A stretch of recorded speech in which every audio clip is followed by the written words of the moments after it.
Hey everyone, welcome to Founders 365 with me, Steven Haggerty. Today I'm joined by the founder of Future Forward Sales and Petite2Queen, Lynn Whitbeck. How are you today, Lynn? I am doing phenomenal. I'm so glad to be here with you, Stephen. Oh, I'm loving the energy considering it's the morning for you. But thank you so much for being here. Thank you for your time. And I know we've had to reschedule this a couple of times. So like you said before, well, I'm glad we bared with it and we're here. And I'm looking forward to just tapping into some of your wisdom and Well, imparting the listeners. well, trust me, sales and follow up is something I just know by the back of my hand and just comes naturally. Exactly. So I knew you would understand. Listen, Lynn, before we sort of roll into this, let's just give the listeners and the viewers an overview of what you do and who you serve. Absolutely. That would be great. So I'm Lynn Whitbeck. I am the founder and CEO of Future Forward Sales and Petite2Queen, and we provide sales and leadership training programs for you to achieve more faster. We primarily work with businesses. It's a B2B program, and it's our programs, and it's a live virtual, but live. Live, We're virtual, right there with who you the knows now? entire step of the way. All of our programs provide incredible results because people start seeing their performance tick up after the second session. And then the greatest thing is that, once they're done, they've got all the tools, they've got worksheets, workbooks that they can constantly go back to and use because we recommend that. So like when you're doing a presentation, you go back to your worksheet, think like a customer. So you're planning that presentation. Even when you have a template and you know that this is my presentation to sell XYZ solution, I'm going back to this because this is where we're at in the sales stage. This is what I've learned.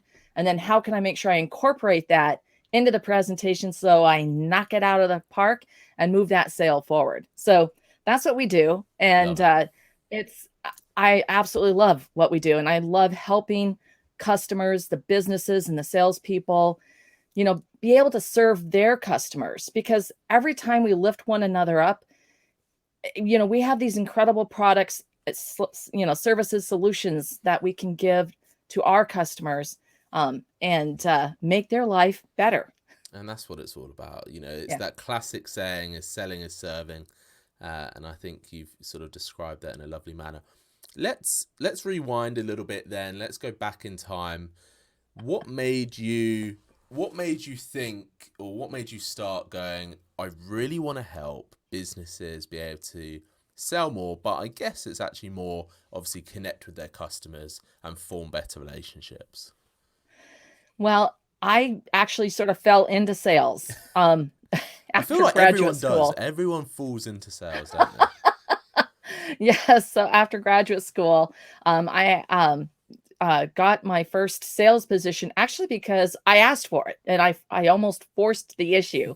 And I just went into sales. I worked for a small business, about 50 employees at that time. I was their first outside salesperson because the founders were the salespeople. And started in March. And at the end of, that year, I had outsold one of the partners. And the next year, I outsold the other partner. What a great I bit of never looked disruption back for from them. there. But it was because it spoke to my core values Mm. of helping people. I mean, that's just who I am. And sales was a way for me to do that. Because if I could take something off their plate for my customers so that they never had to think about it again, they had complete confidence that I'm going to anticipate all the problems, I'm going to take care of things, and I'm only going to come to them with solutions. I'm never Mm. going to come to them with a problem, just dump it in their lap. I do all the heavy lifting. And by doing that, I made their world a little better. And that was amazing. That was amazing. I can see that you light up when you say that. You're making people's world better. Is that what it's about for you? Do you love seeing that result and that transition? Absolutely. It's everything that I do is focused around lifting others. It's like if we all do that and we all work together in that way, it's just, imagine how much more incredible the world could be Yeah. when we tap into that positivity and we use that, because we can always make more. We can make so much more positivity. Whereas negativity, at some point you just truly hit rock bottom. So Very just true. don't even start down that dark tunnel. And as soon as you see yourself starting down that dark tunnel, take that moment to stop and pause and ask yourself, okay, so here I am. But what's the worst thing that can happen? What's the best thing that can happen? And what's likely to happen? And then sort of face your fear of why you're starting down this dark tunnel, and then use that to pivot back and make a choice, because we all have the power to choose, and we can choose the light. And in the darkest hour, my husband died of terminal cancer. When he got that diagnosis, that was a dark, dark hour. And believe me, I threw a 2-week pity party. I think you're allowed to do that. But then I got to that point and I said, okay, well, this is going to be the reality. We all do die.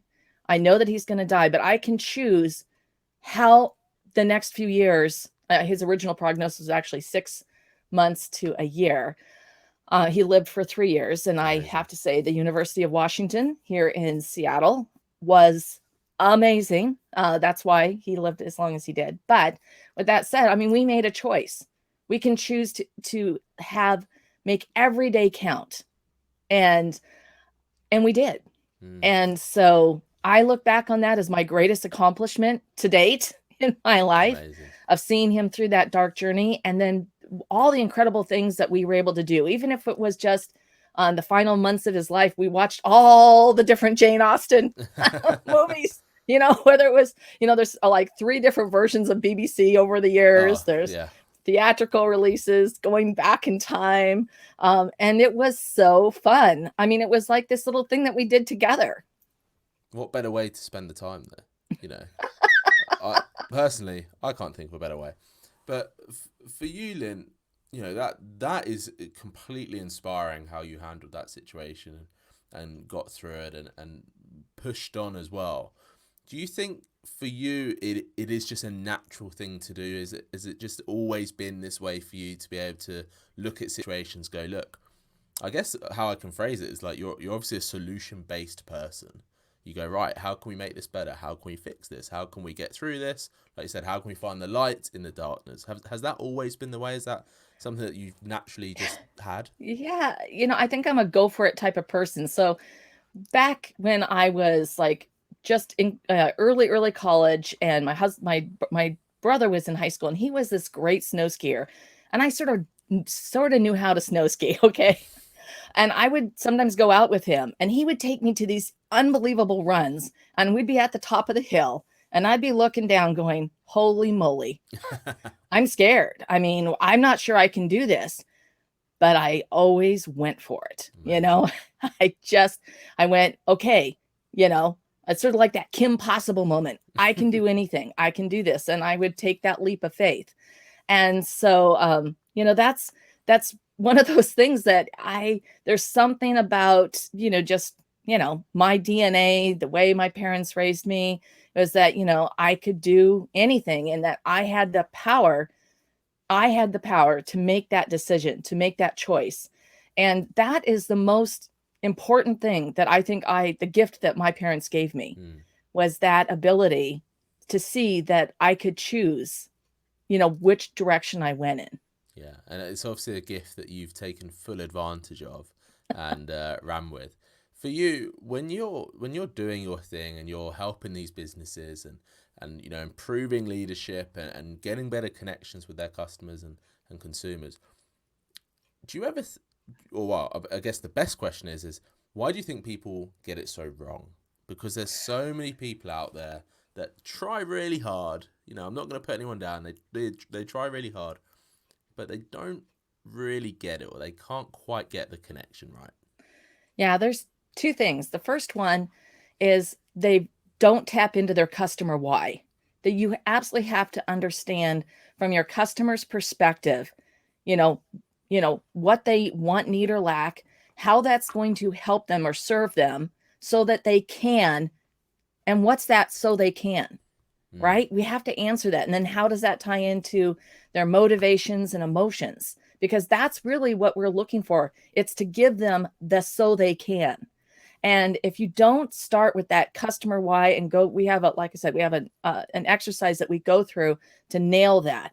And then during the sales process and the sales journey, that, that why does change. Our customers' needs evolve and, morph. That's just the way it is. And you can use the same technique if you're asking for a raise, if you want to present to your boss as to why we need to follow a certain path for an initiative. This is that same tool. You can use it with your kids to motivate them to do something. So this is the core tool. The second most important thing is to follow up. Because if you don't follow up, and you don't do it effectively where you're giving value. And I do not mean the stupid, lame, oh, I'm just calling to check in. I wanted to follow up on the status. The three things I'm touching base. For us, when I followed up that third time, rather than send the lame email, wanted to see how everything, I just went back to track through the emails and I went, oh, I can go ahead and schedule it right here. I'll see if I can do that. Bam, I scheduled it. So my email that came back to you was, hey, I've gone ahead and scheduled this. So I did the heavy lifting. I didn't have to say, hey, should we reschedule? No, I took the bull by the horns. I took care of it. And here we are, right? Exactly. Follow up is so important. And that's the people who are champions and who really have incredible performance in any aspect of their job and their life. It's because they follow up. Do you think people in that follow-up saga then, do you think people get bored of it? Because I've heard so many different theories about the follow-up. You've got to follow up 7 times, 17 times, 107 times, 3 times. After twice, you should basically announce them that they're no longer part of your life. What is the real solution to the follow-up? Because obviously there's not a hard and fast rule, I'm guessing. No, absolutely not. And it definitely depends on where you're at with in the situation. So in sales, if you have initiated contact with them and you've built the value, please don't do the thing on LinkedIn where you immediately start pitching them. I mean, right there, you just squandered that opportunity. It's gone. Okay. I've had about 3 of those today. Yeah. So you've invested the time because you can create and build relationships through LinkedIn right now when we're all virtual with cold calling. You can also do the same thing with people. That's how I got all my business way back in the day, as I cold called, but with that said, that's one process. If you never get a response, I really go with the baker's dozen. At that point, you just sort of move them into something where you can ping them every 6 months or every 12 months. Because when you're being ghosted, there's so many different reasons for that. There is so much noise around us. But if you don't come to it with value and authenticity, you're never going to break through the noise. So that's the first thing.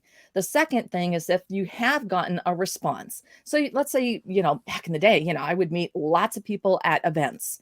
And, so of course, first thing, ping them on LinkedIn. It'd be great to get connected. And then during the event, I always try to find a way that I can give something of value to them. So during the conversation, they might, recently I was having a conversation with someone and they were trying to figure out which way, what platform they should use for their podcast or for their yada, yada.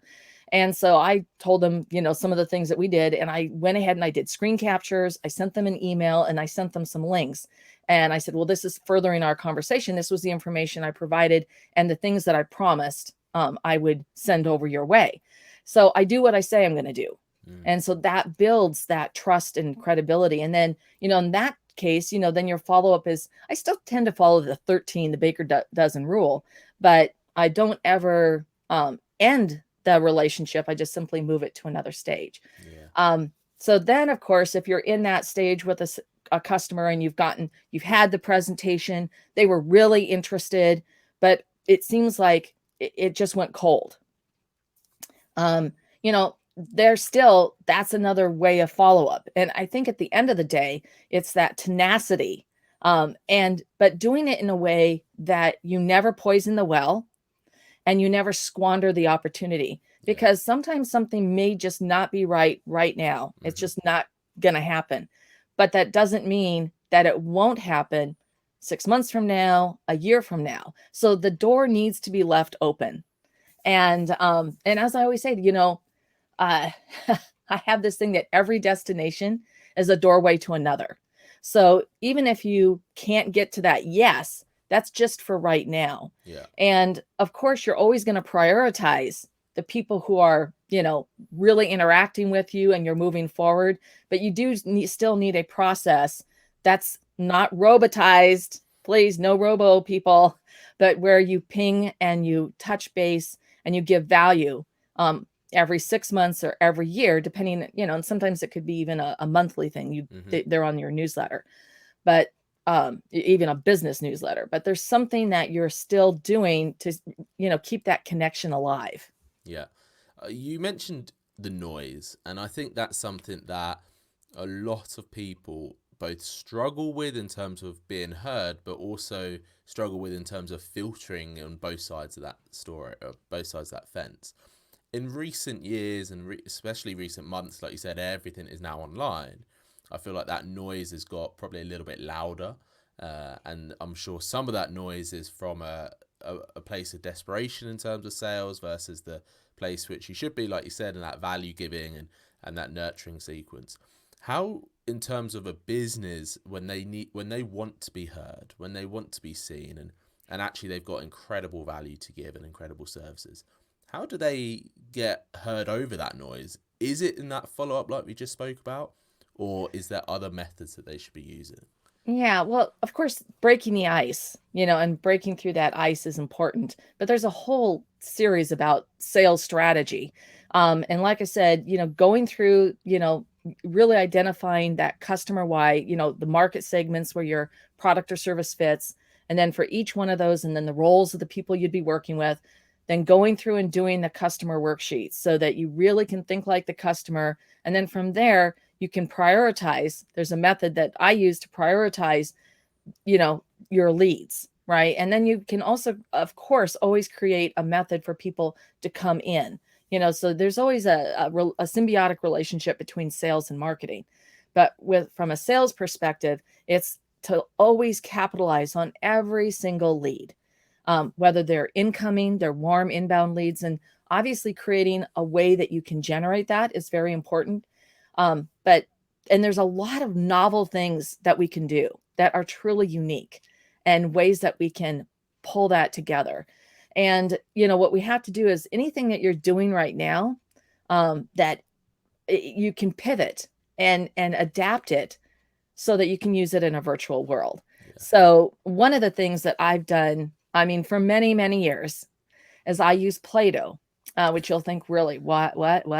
And this is when it's an icebreaker. So when I was physically going out and making presentations and sales, so in my previous corporate career, and I had a group of people that I didn't know or only knew a few people, the stakeholders who brought me in, I brought a box of Play-Doh. And then I'd pass it around at the beginning of the meeting so everybody could take, the Play-Doh, that they could choose their color, right? First of all, I got their hands off their phones. Incredibly fun. Yeah, they got their hands off their phones.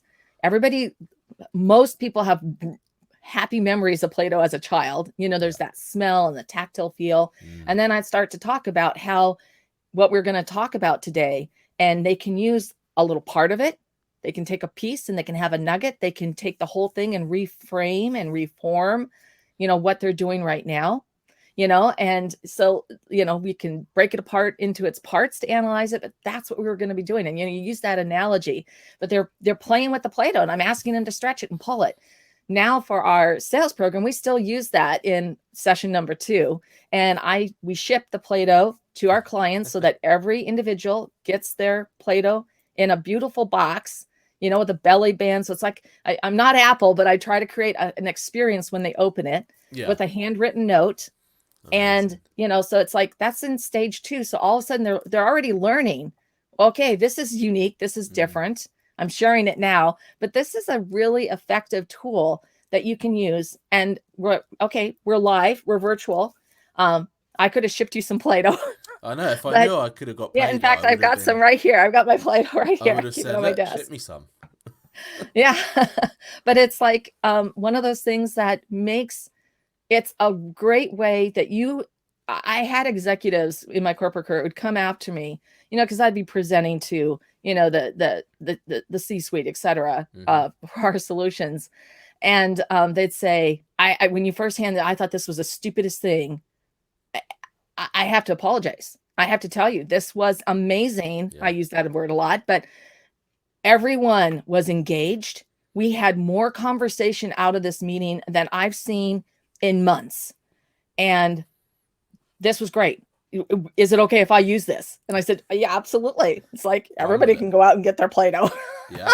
But what I love about that is typically when people in corporate spouse, but when we talk about training, a lot of training is forced upon the employees. So, they're told to go to the meeting room for Tuesday for an all-day training idea. So, as a trainer, like I've done as a trainer that's walked into a room, that people haven't volunteered to be in this room.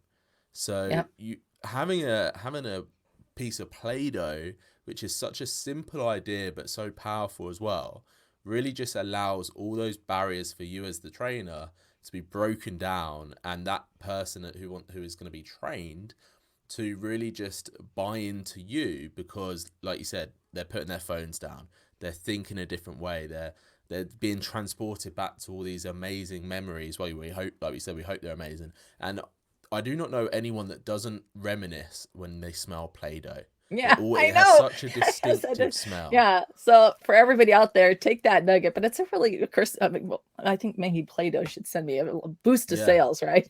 You But need to contact their PR team. But yeah, it's an amazing, but that's the thing, you have to come up with different novel ways. And not just once at the beginning, but you need to do that at several points in the presentation. And this is just not asking, does anybody have any questions? Are we ready to move on to the next thing? Because no, I mean, you got to get them involved. Yeah. And you don't want to create a situation where you put them on the spot, but there's a lot of ways that you can gamify things, or hand out a quick questionnaire where they have to check things off, or you can, especially, obviously, I had multiple assistants at one point in my corporate career. So I would have somebody at these, I was flying all over the country to do, these things, and I'd have somebody with me. And so they would take care of the poll. Literally we'd be polling people. And then, so I wasn't having to try to do that. We'd get the results, and then we'd start announcing the results, and we'd also use them at certain stages after that. But and then we could also do things where we gamify things. Yeah. So that, and it could all kinds of different things. And once again, tie it in with your product or service. Yeah. I absolutely love that. I think gamifying is, like I said, such a powerful way to learn. And really great that it's obviously worked so well for you and in your business. In terms of your business now, what's next for you guys? What are you off to do? I'm sure that 2020 has given you a lot of room for thought in terms of what you want to achieve. So what's come out of it, and what's next for you? Yeah, I stumble over this. Wow, what a year we've had. My goodness. And it has certainly been, I call it the COVID wrap. So resilience, agility, and problem solving. And the clients that I've worked with in the past, I always have that open door where they can give me a call. I've had multiple people call and just like, okay, I don't know what to do. Yeah. Our whole business model, it's just like, it's collapsing around me. What do we do? And it's like, okay, so how do we adapt? Because your customers still need your product or service, but they're going to need it delivered in a different way. They may need changes. I mean, every situation is different, but it's that brainstorming and that, once again, bringing that positivity. We can do this, so let's go back to think like a customer. What's going on for them right now? What's our starting point? Now, how can we continue to serve them? What do we need to do to make that happen? Yeah. I love so and I think in this new year, I mean, I truly love what I do. It's so obvious. Technology, how to clone me, because we're It's reaching possible. that The point that technology's out we there. have the clients clamoring to work with us. It is there. The technology is in the world to make that happen. Yeah. Whether we do it or not, it's a little bit of a risky one to do. Yeah, I'm not but sure it's it's our protected yet. service is so personalized in that white glove Mm, that and that's what the whole thing is, that this is not some canned program that you watch online. I don't believe that. First of all, the numbers are so huge about the people who don't finish those, or yeah, even if it's required, they've got it running in the background while they're doing other work. yeah. They're really not tuned in. They're not So your engaged. retention is garbage, which is why you get garbage results. Mm, And so our program is the complete opposite. Our customers see an uptick in their performance and their sales within the first 2 sessions. And then of course, the other thing is it's sustainable. It just doesn't stop at the end of the program. that's what I love. And then if they have certain problem areas, we'll work strategically with them on those areas for their what they need. Anyway, Fantastic. so it's I think that's going to be my big thing, is that scaling. Mm. Yeah, exactly. And that's often one of the hardest things to do in business, because especially if it's so white glove, so personable. So it's going to be really interesting to watch you scale, because again, I have zero doubt that you will. And it's that side of the business growth that's always interests me. Lynn, I would love to sort of round up this interview, this questionnaire, with a final question, and I'm gonna put you on the spot, but I know you can handle it. I know you can. If we could finally sort of, the final question is, if you could give three bits of advice for anyone that wants to, let's say anyone that wants to connect with their customer at a deeper level right now with what's going on in the world, what would be your three must do bits of advice? So, wow, it definitely depends on where you're at within the sales journey. But if this is a customer that you already have, it's, have a virtual, coffee or lunch, and just talk with them. Don't ask them for anything. Just say you want to check and see how they're doing. You want to just and make that conversation about them, about what's going on in their life.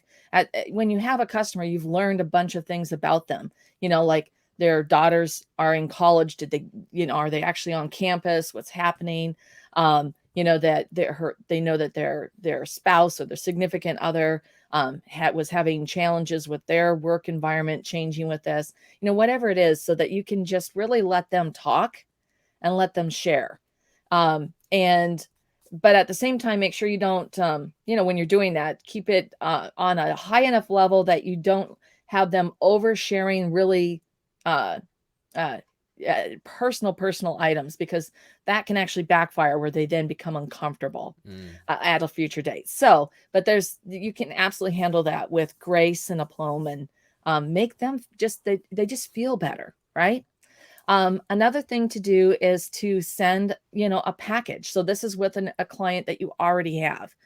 And so this can be like the winter survival kit, and it would have some beautiful teas, and, it could have some of the little, maybe that they have an espresso in their office. So you could order the pumpkin spice, that's just become available, something else, or some kind of exotic, maybe the Kona, which I think mm. is no longer available. Obviously, I drink espresso, but make it something that's different. One of the things that I've done is I am a crafter. I make fabric masks. I started doing that in March, as soon as I got the pattern from the New York Times, and I've been making holiday masks now. And so then I've been sending them to my clients, so I know how many people are on their sales team, and then like some support staff, etc. And then every weekend I'm trying to make at least 20 of these masks. I'm not like that little girl in Pennsylvania, but Yeah. and I will package these up and send them out. And it's something that's really thoughtful, and of course I include in the note that, hey, make sure you wash these all first, and, all these different things. But that's something that I've done, and it's just sort of a thoughtful thing, and it's sort of fun too, because Mm, I make these reversible masks with these great holiday patterns. And if they don't want to use them, they can gift them, right? Gift them exactly. to someone else or set them out at the office. But doing something that's special. As we approach here in the US, the Thanksgiving holidays, one thing that I recommend is pulling together recipes like from the sales team, personal family recipes, getting them, sorry, my head, these little things just, putting them in, getting them printed, putting them in a tin, and then once again, sending those out as a gift from our family to yours, Mm, you know, and it doesn't have to be business, yeah, right? It's exactly. just like you care about them as people. Yeah. For years I did that, and I mean, I still do, and I have customers who send me a picture of something they made, or they'll even post it on a social media and they're tagging me. Love that. I'm not the only social media I really participate in is LinkedIn, but you know, when I It, occasionally go onto Facebook and say, 110 notifications. but what I love about that is it's just simple, right? It's human to human connection. And I think that's what people forget. I think people forget that sales, connection, growth, leadership, all of these effectively buzzwords that have been created over the years of corporates and business styles all boils down to human connection. Yep. And if 2020 has taught anyone anything, it should definitely be that we need to connect more with others on a more personal level. And that is just going to help thrive everything else. And I think your advice there in terms of that, be personal, figure out what your clients need and want and desire. Doesn't have to be in business. It is exactly spot on for the current climate. Well, thank you. Yeah, it really is. It's about another human being Exactly. Lynn, and showing listen. that you care and respect them. Exactly. Lynn, thank you so much for your time. And my final question, I always have two final questions, but my final question is, how can people find out more about you? How can people connect with you? Well, you can find me on LinkedIn with my name, Lynn Whitbeck. I'm LinkedIn, whatever, Lynn Whitbeck. You can find me on our websites, either at Petite2Queen.com, the digit two in the middle, or futureforwardsales.com. And on both those pages, and you go to the About Us page, you'll find a link so you can go right to my LinkedIn. But that's the best way to start a conversation with me. If you are interested in our program on our Future Forward Sales site, there is the ability to schedule a chat with me to talk about it. But this is this is not this is an intensive program that also respects the time that your sales team has an ongoing commitment to do their job. But the results are phenomenal. Amazing. Lynn, thank you so much for coming on. Thank you for your time. Like I said at the beginning, I'm glad we managed to do this. You have a lot of wisdom to give, and you certainly gave some of it here. So thank you so much. It was such a pleasure. Thank you for having me on the show. Thank you. And thanks everyone for listening and watching. This has been Founders 365.